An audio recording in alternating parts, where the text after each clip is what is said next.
Douglas Bader was a World War II fighter pilot, and his uniqueness was the fact that he was a double amputee. He was demonstrating that nothing was impossible.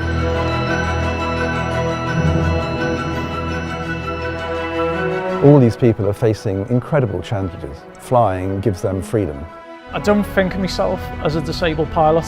You know, once I get up there, I'm doing all the same things as everyone else. The fact that you haven't got a leg or haven't got an arm or whatever, that you can still, you know, do this sort of thing.